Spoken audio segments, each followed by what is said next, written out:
Hey, friends, it's Franky. Welcome to the Think Tank. Well, hello, James. Good afternoon to you. Hope you're doing well.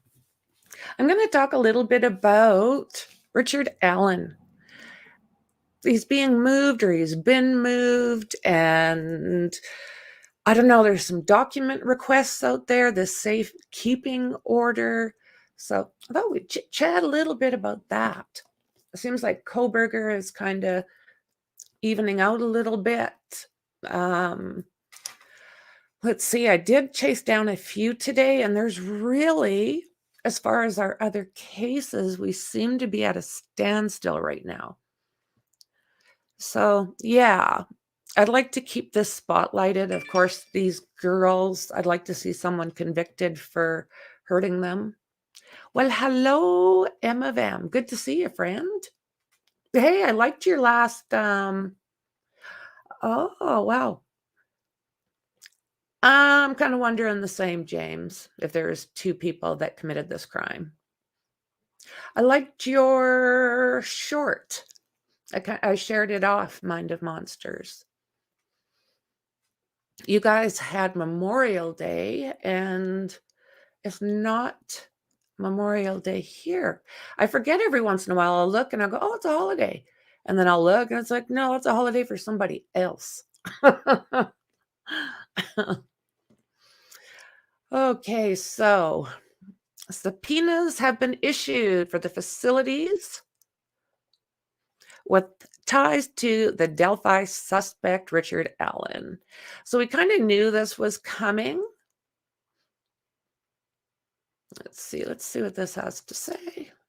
Unmute and go. And tonight we're getting a glimpse of what prosecutors are looking for in the Delphi murders investigation. Scott Swan got this information about an hour ago and joins us live in studio tonight with what he's learned. Scott? Yeah, we got these two subpoenas around 4 o'clock today. Now, the Carroll County prosecutor wants information from where Richard Allen worked and where he's being held. Richard Allen right now is accused of killing Abby Williams and Libby German in Delphi back in 2017. Now, at the time, Richard Allen worked at the CBS in Delphi. Today, the prosecutor is asking for information about Allen from that company. So this subpoena doesn't tell us what kind of information the prosecutor wants. That information remains sealed tonight. But typically, these kinds of requests would be looking for things like employment history. Now, in this second subpoena, the prosecutor is asking the Westfield Correctional Facility for information. Now, this is the state prison where Richard Allen has been held. Again, we don't know the specifics of what the prosecutor wants to see. This request could include questions about his life in that facility, his health, and who he's been in contact with. You probably remember a couple of weeks ago, Richard Allen's attorney shared these two photos with us, all part of a request to move him out of Westville because the attorneys claimed that his health was declining. Today, the judge approved both of these subpoenas, so CBS and the Westville Correctional Facility are supposed to respond within 30 days. We're going to keep a close eye on this, bring you any updates. Yeah, so interesting that they're looking for his work records and his records from the jail or pen that he was just in. And you're very welcome, my friend. Oh, you had Ron pegged for it. Yeah, he was a pretty interesting fellow, wasn't he?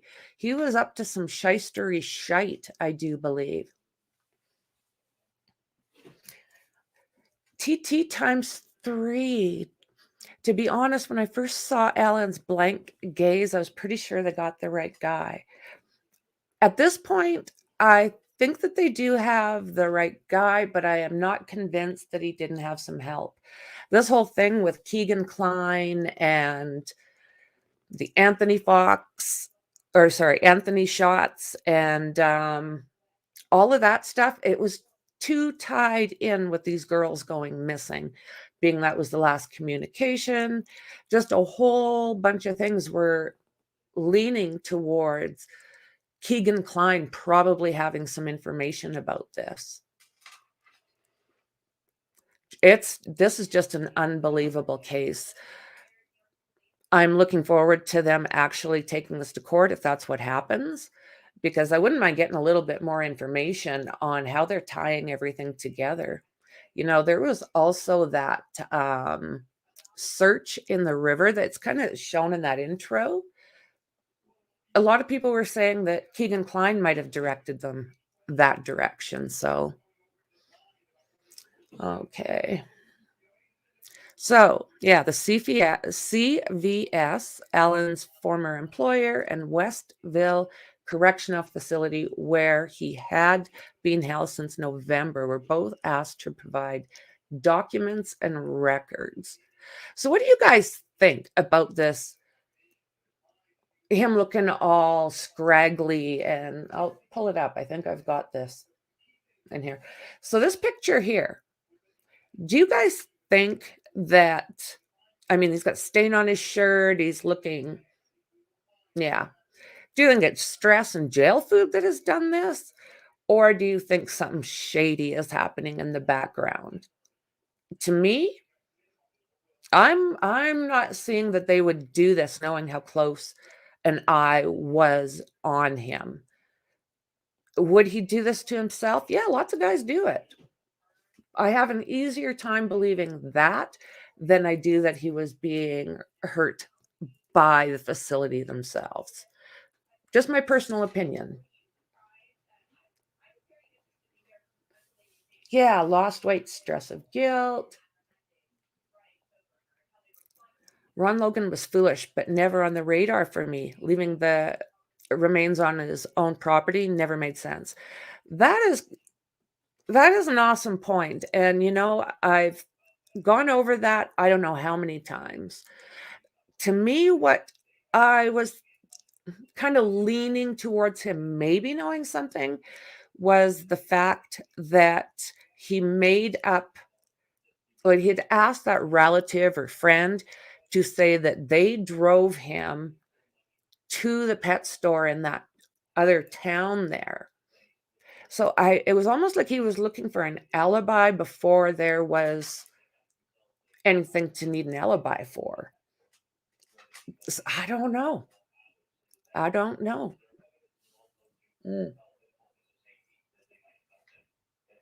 So these subpoenas were requested by Carroll County Prosecutor Nicholas McClellan on April 20th and approved by the judge Francis Gull on May 3rd. So we know that he was employed at a licensed pharmacy tech at the CVS there in Delphi. I'm trying to get used to my new teeth, and I'm stumbling all over my mouth, and I'm getting shredded. So let's see here. Yeah, this was fairly blatant when we heard that Richard Allen had at one point developed photos for Libby German's family after their deaths. Spoofed. And then he walked around, he'd sit right with that picture right behind him. And I'm sorry, but it looked like his twin up there. So he had been held in the past while in the maximum security segregation unit of the state's Westville Correctional Facility since November 2022. In April, his attorneys claimed that Ellen was mistreated worse than the inmates who had been convicted of serious crimes. They noted that their client has not been tried and is presumed innocent. Fair enough. So these are his complaints. His cell, 6 feet by 10 feet, sleeping on a pad on a concrete floor, only allowed to shower 1 or 2 times per week, required to wear the same clothes, including underwear, for days that are soiled, stained, tattered, and torn. Damn, I hope this isn't true. No opportunity for Alan to visit his wife or family members in the past 5 months, but do they really want to see him? Don't know. The electronic tablet he uses to call family members is monitored by prison officials at the cost of the calls are being borne by Alan and his family. I don't know what to say about that. Alan is afforded very little recreational time. Information Alan's attorneys provided to him to review as part of the defense on March 24th are yet to be provided to him as of April 3rd. It's difficult for his attorneys to meet with him given his segregation and isolation, which keeps him from being able to assist in his defense. Okay. So the order issued by Judge Francis Gull, April 14th, allowed for the Department of Corrections to move Allen to another of its facilities that would accommodate his mental and physical needs. And he will also need to meet directives from physicians and psychiatrists within the Department of Corrections. And the CVS and Westville facility have 30 days to provide those records and documents. I don't know. That's not looking good, is it? Well, hello, Mixie. There you are, my friend. Did you hear me this morning? Oh, my goodness. I don't know. I really and truly hope that they have not done this to that man. As much as I believe he's guilty, he's not guilty yet.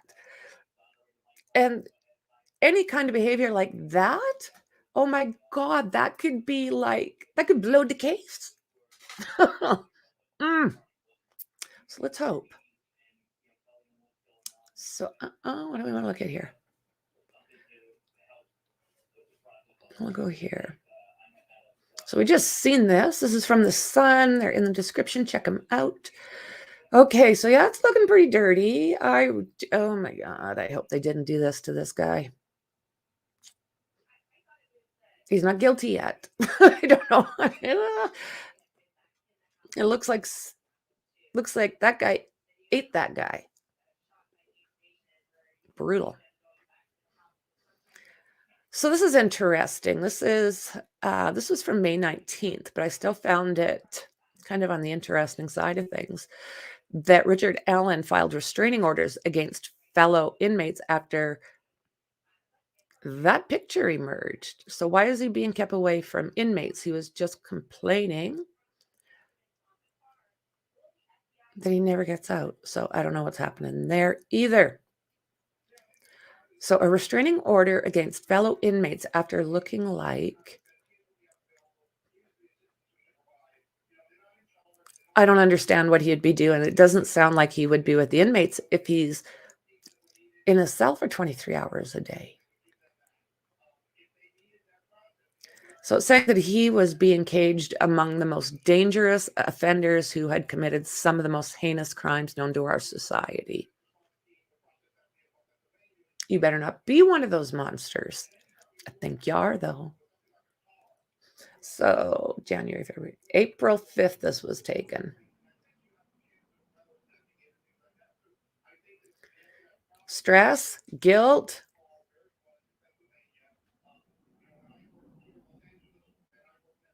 That's back in November. So he was charged in October with the deaths of Libby and Abby in Delphi, Indiana. We know that, well, most of us know, but I'll fill everyone else in just in case. A relative had dropped them off at a hiking trail near a bridge outside of their hometown of Delphi, about 60 miles northwest of Indianapolis. So yes, Libby's, Abby's sister, sorry, not Libby, Abby's, oh my God, Libby's sister, you see how I am, dropped them off, and they were not, when it was time to be picked up by Libby's dad, they were nowhere to be found. They searched the trail, they called in the troops. And sadly, yeah, they were found the next morning, sadly on Valentine's Day, deceased, not too far from that Monon High Bridge. In an update on Allen's incarceration in maximum security prison segregation unit at Westville Prison in Indiana, retired FBI agent Jennifer Coffendorfer says that he still has not been moved despite the alleged conditions he's enduring. So again, this was back a while. May 19th. Not that far.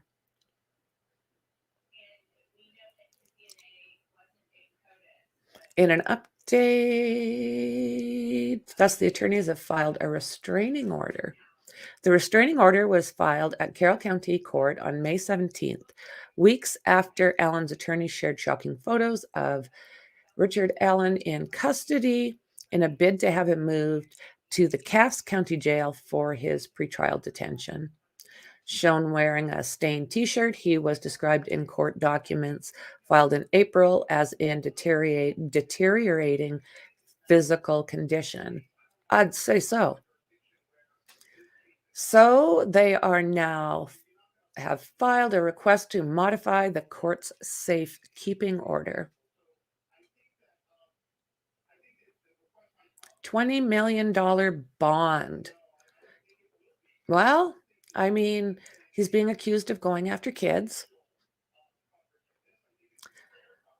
Mr. Allen is currently yeah.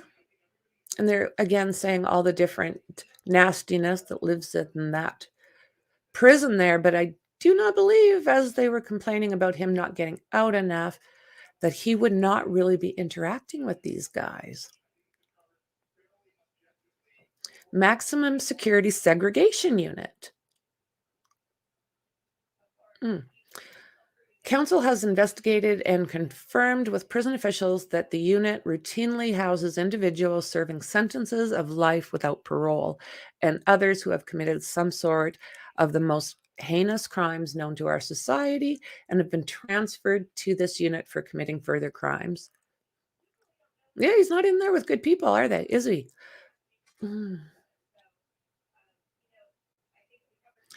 So last October, a judge found probable cause to arrest Allen, who pled not guilty. At his initial hearing, authorities said all persons arrested are presumed innocent.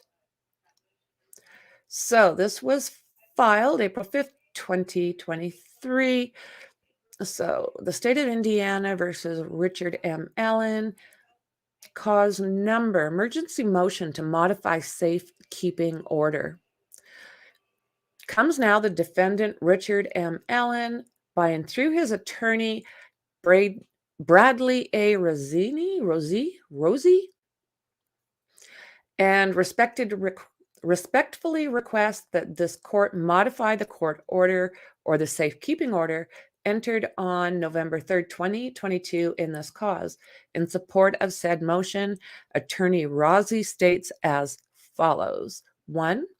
On or about October 28, 2022, Mr. Allen was charged with 2 counts of unaliving. Mr. Allen's bond was set at $20 million. 2. On November 3rd, 2022, prior to counsel being assigned to Mr. Allen, the Carroll County Sheriff, via formal motion, filed his request by the Sheriff of Carroll County, Indiana, to transfer inmate from custody of the sheriff to the custody of Indiana Department of Corrections for safekeeping. 3. On the same day, November 3rd, 2022, the Honorable Benjamin A. Diener, Judge of Carroll County Court, executed a court order granting the sheriff's request and further ordered the Carroll County Sheriff to transfer Mr. Allen to a facility within the Indiana Department of Corrections, as designated by the Commissioner of Departments of Corrections, suitable for Mr. Allen's safekeeping. All decisions regarding Mr. Allen's detention circumstances were made prior to counsel being assigned to Mr. Allen to speak on his behalf. No formal hearing regarding the sheriff's safekeeping request have been conducted as of the date of filing this motion. Mr. Allen is currently incarcerated at the Westville Correctional Facility, where he has been detained since November 2022. So that is their grievance. That is their grievance. Oh no, the Missouri doc. Yeah, that's what I was. Okay, I got to get over here with you, friends. Yeah, remind me not. So is he in isolation? You see, I do believe he has been in isolation at least 23 hours a day, or it's basically for his safety. If he got out into population, or if population got a hold of him, being that he's accused of child deaths, I think they might. I mean, they got to feed him, bathe him, all that stuff. I mean, he's a human, but I don't think that. I think that they were doing a lot of the segregating due to the safety factor in the case. I mean, I could be way wrong. Yeah, remind me not to go to jail in Indiana. And he does look sickly, you know? You can file restraining orders against inmates. Yeah, I don't know what the hell that means, Mexi. How would you do that? And if he's in segregation, how is it that I'm confused. Why would he be filing a restraining order against inmates if he never sues them? Right? And I agree. He looks older, stresses can do funny things to the body. And I don't imagine he's eating, I mean, they probably get fed slop, but I don't imagine he's eating. Mm. Yeah, it's just, oh my God, he looks like shit. And I just truly hope that they do not find that any place treated him like that. I know I'm repeating myself, but what the hell? So, degree of separation, Delphi deaths, suspect Richard Allen, and Snapchat catfish, Kegan Kline's link revealed along with chilling claim. So, this was May 25th. Again, that's the Sun. So, this one goes on for quite some time. So, check it out. I won't go through it all, but definitely check them out. They've got some great information. So, the social media catfish link to Delphi unalivings has denied knowing the accused culprit, Richard Allen. So that's Kegan Kline has denied knowing Richard Allen, but revealed he may have once lived down the same street as him as a child. Do you remember this, Mexi? Like they were in that same town for quite some time. But the thing is Richard's more the age of Kegan's dad, Tony, than he's the same age. Like he's not the same age as Richard. So if he was going to go to school with anybody, I think it would have been his dad, Tony. And I think that guy, is a complete crink. I agree. He knew him, methinks. We should listen to some of Kegan's music someday. Hey, set that up in Discord. I'd listen to that. I'd pop in for that. God knows I won't play it. You'd hate to get. Can you imagine get a copy strike from Kegan Kline?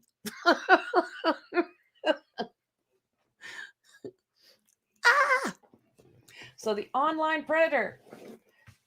So this is interesting. This just happened, I think, was it last week that Kegan Kline talked to the Murder Sheet podcast. I haven't listened to it, and I recommend everybody look at it, check it out, because they've usually got some pretty awesome information. Let me see here. I'll see if I can get that link and I'll throw it in.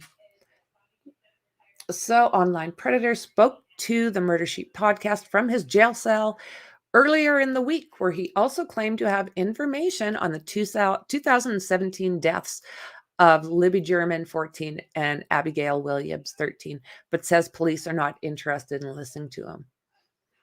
Well, they're not listening to you, Kegan. It's probably because they think you're full of crap. Damn, he's gross. Gross, gross boy. Abby and Libby.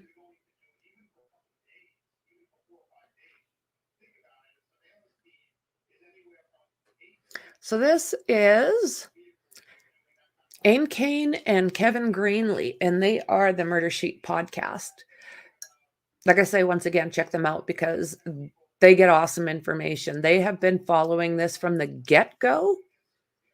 One is, they got two totally different careers, but yet for this collab, it's done wonders for them. So Kline, who is currently awaiting sentencing for more than a dozen abuse material charges, was the operator of a catfish social media account at Anthony Shots that he allegedly used to solicit nude photographs from underage girls. The bogus account was in communication with Libby right up until her death on February 2017. So this is the problem. How do you go from talking to an online predator to randomly the same day being unalived? I don't know about that right there. So Kline has denied any involvement in the deaths and has never been named a suspect. But again, he talked at one point about this red Jeep that parked just off from the Monon Trail. You can shimmy down or you can shimmy up. And he said that he was sitting on the side of the curb there, on the side of the highway, waiting for someone that he was waiting to pick somebody up. He didn't say who. He just said he was there waiting for someone to pick up. And strangely enough, Kegan Kline's dad, Tony, at that time did have a red Jeep. So there's that. So speaking on the murder sheet this week, the 28-year-old told hosts Kegan Kline and Kevin Greenlee that he doesn't know who Richard Allen is. Again, he thought he might have lived close to them. And when asked if he knew Richard Allen, he said no. But I mean, could they be Dropbox buddies? I don't know really how a Dropbox works. I thought literally it was like an 80s Dropbox where you just kind of, it's like a locker. I didn't know. I don't know. I'm old. So people said he worked or lived in Peru, Indiana around whatever year, but someone on some podcast said, oh, well, he lived right down the road from him in like 2004. Like, dude, I was 9 or 10 years old. Why would I know a grown man at 10 years old? Exactly my thoughts. But what about Daddy Dearest? So we do know that Richard Allen, who we've been talking about, was 50 years old, was a pharmacy tech at the CVS, and was charged with the deaths on October 26, 2022. He pled not guilty. An affidavit unsealed by a judge in January revealed that a unspent .40 caliber bullet was found between the bodies of the two girls. And they say that it appears to have been cycled through a pistol owned by Allen. I don't know anything about these bullet marks or gun cycle. I know nothing about these different marks on guns. So I don't know if it's even possible to have these marks on an unspent casing. Is that possible? So during the extensive reporting on the case, which has included leaking transcripts of the interviews with Kline and on other persons of interest during a time when information about the investigation was in short supply. And I've got all those transcripts. So let's see here. Green, Lee, and Kane told the U.S. Sun they've been unable to find any definitive links between Kline and Allen. So that I do find interesting because these guys dig deep. Nothing, said Kane. The big thing that is not concrete at all, but just proximity. Richard Allen is from the town of Mexico, Indiana, and that's right outside of Peru, Indiana, where Kegan Kline is from. And Tony Kline. Tony Kline was of the age to know Richard Allen. Could they have been in the same school even? Those two towns are pretty tight-knit. You get people hanging out between the two, but that's about it. We've spoken to people who know both the Allens and the Klines, so we have that degree of separation, but I don't feel we've ever been able to establish a close relationship between the two. Kane added, I'm from a small town and everybody knew each other. I would hate to think if I casually knew somebody or their name and they did something that someone would presume, oh, they're my best friends. That's true. Although denying who Allen is, Kline did claim to have information about the deaths and that he has previously attempted to leverage with prosecutors to strike a deal. I don't know if they'll be going that route. They don't want to hear anything I have to say. Why? God, oh God, man. So Kline was arrested in August of 2020 on dozens of charges. The case was delayed several times before finally agreeing to plead guilty on 25 counts at the end of March. He was due to be sentenced for those charges last week, but the proceedings were suspended at the final hour when Kline indicated he wanted to change his plea, claiming to have not been shown potential evidence from his public defender. So this is Kegan Kline now. Blech. Blech. Rest in peace, you baby girls. So, can you imagine? This is Anthony Shots. This is the face that this guy stole to catch girls. Can you imagine thinking, possibility, these two were thinking they were going to meet that guy. And they met a predator. Funny thing is he is now a cop in Alaska. And there we go. From model to copper. Still a handsome young man. So when asked whether Kline could be stalling this case to get a deal back on the table with the Delphi prosecutors, Kane said, I feel the two prosecutors on this case have made it pretty clear they're not interested in dealing with Kegan Kline in any respect. So that, again, is interesting. I imagine that maybe some negotiation took place, but Kegan Kline has one perception of how it goes and how close that was to an actual deal. And I'm sure the prosecution team may have had another perception. Yeah, they're saying that Kegan Kline is not trustworthy. Go figure.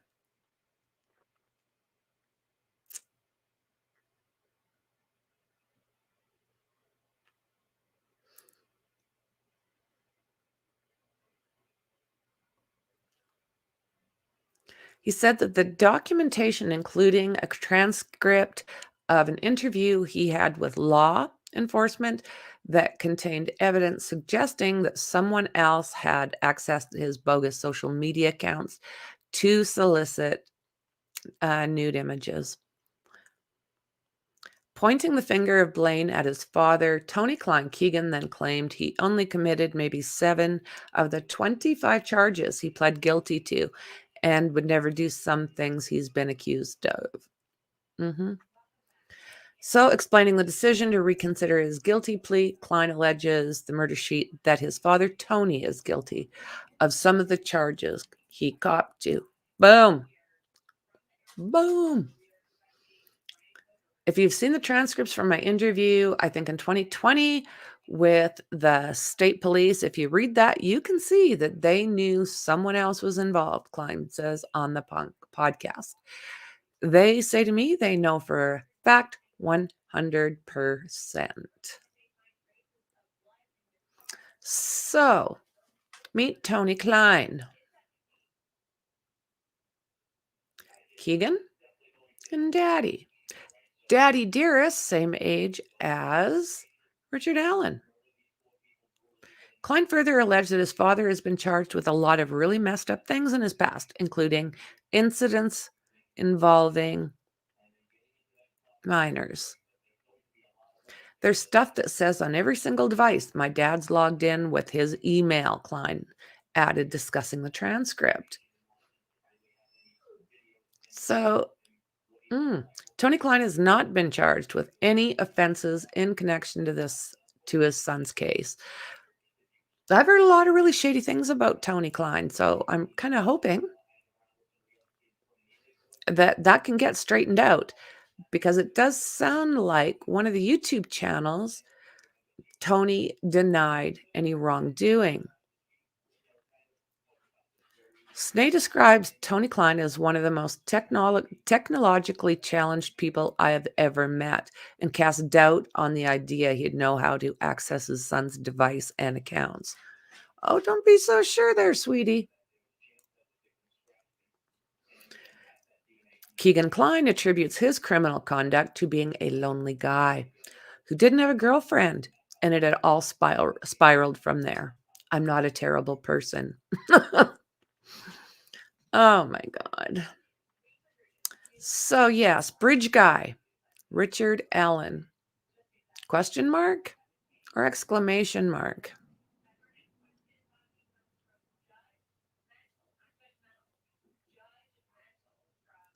So the clothing Allen admitted wearing to the police matches the outfit worn by the last man known as Bridge Guy. And that's a fact.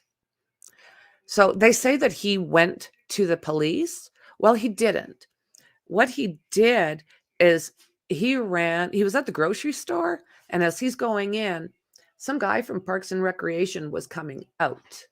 So he just said to him, hey, I was kind of in that area. I didn't see anything.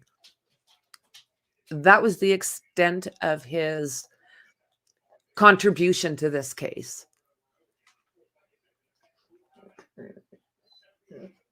Police have long believed that individual to be the girl's unaliver. Prior to affidavit's release, prosecutors had pleaded with a judge to keep its contents out of public view, insisting they had good reason to believe Allen may not have worked alone. So that's kind of where I go with this. That is kind of where it goes with this. Oh, Ron Logan. Doesn't Daddy look like a creeper, Mexi?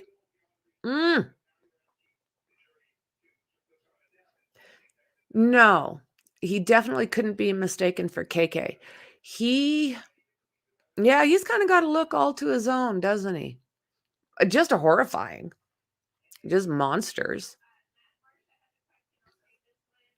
Kline was communicating with Libby throughout his Catfish Snapshot account in the days leading up to her death. Kline admitted communicating with Libby, but denied any involvement with her death, insisting the timing of his communication with her was nothing more than a coincidence. You see, you're talking to a predator on phone. You get unalived by one or two predators just after talking to a predator? I'm not understanding this logic.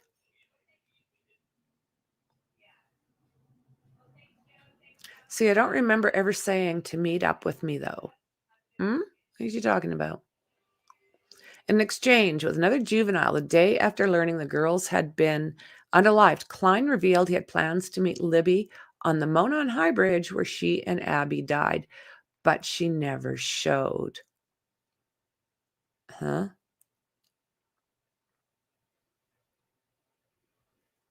So, yeah, supposed to meet, but she never showed. So, of course, yep, can't forget about Ron Logan, can we, Mexi? So we know that is the property that the girls were found on, and that his house was like 1,400 feet away up this incline. And they went through that house with a fine-tooth comb. And that search warrant leaked. There's Ron Logan, and passed away from COVID. Monon High Bridge. So the girls would have walked across the bridge.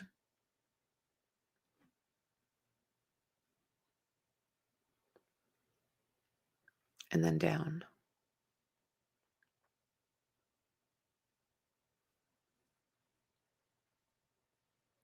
The agents wanted to search Logan's home, outbuildings, and vehicles for anything pertaining to the teens' deaths, including forensic evidence, hair, bodily fluids, shooting stuff, and cutting instruments. And sought electric devices and storage media.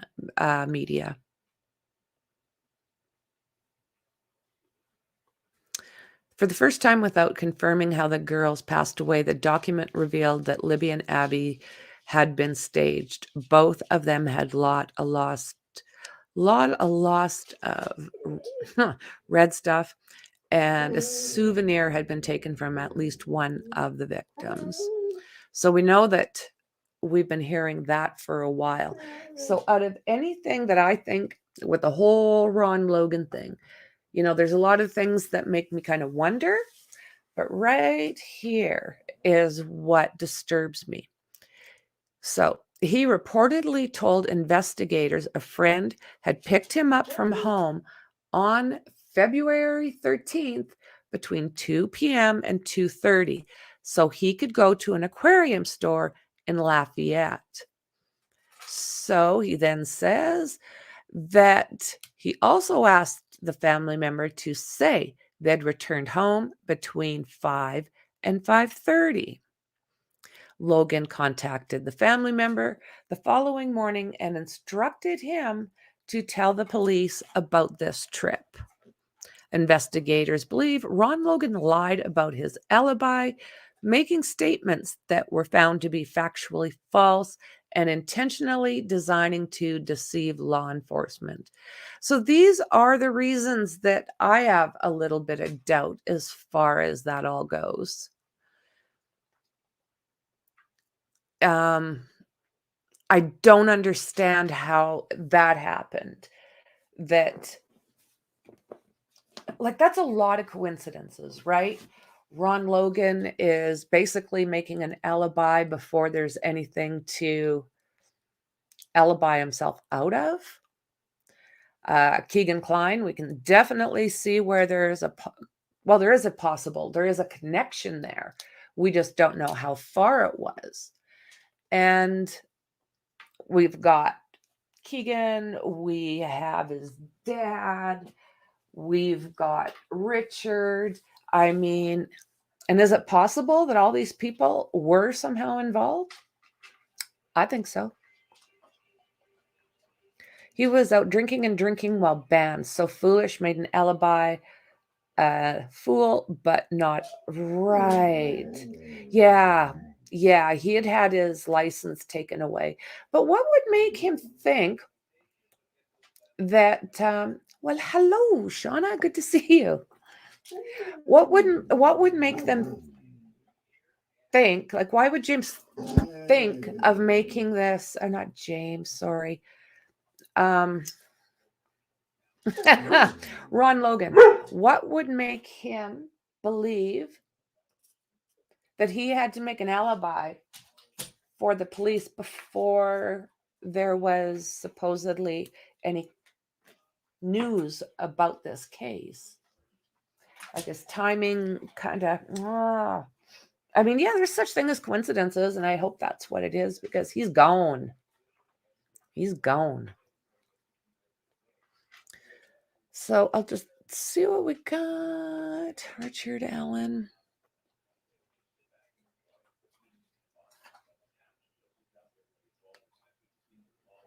Just take another quick look.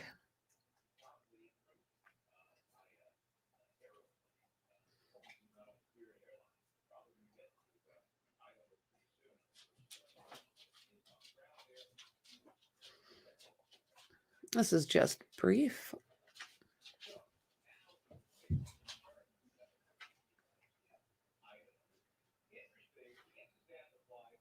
Okay, very brief, guys.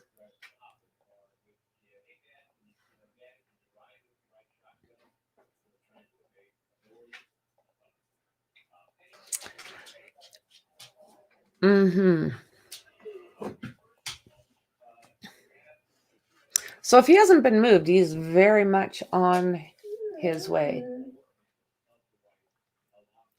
RA's lawyers could point the finger at RL. Reasonable doubt. Yeah.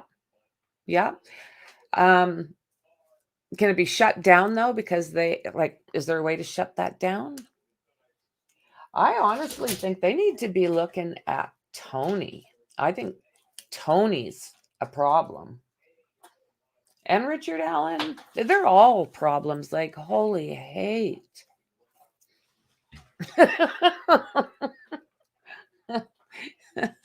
He needed to lose a few pounds. Oh, good call, Shauna. Yeah, because he was a drinker, right? And now he's gone cold turkey. That would definitely help that. I mean, alcohol is usually a fluffer, fluffs us up. And if you are an alky and you go without, you're going to get some withdrawals if you're too serious of one. And it does sound like he liked to drink. Wow.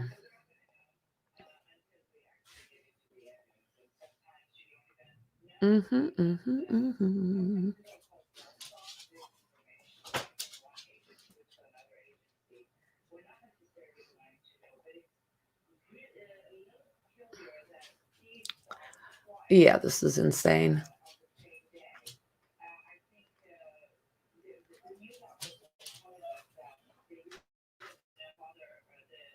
So let's see if we looked at this. You're okay, Jazzy Man.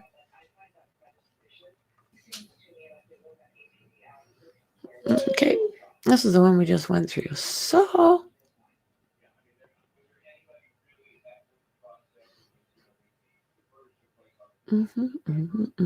yeah, that was the first one.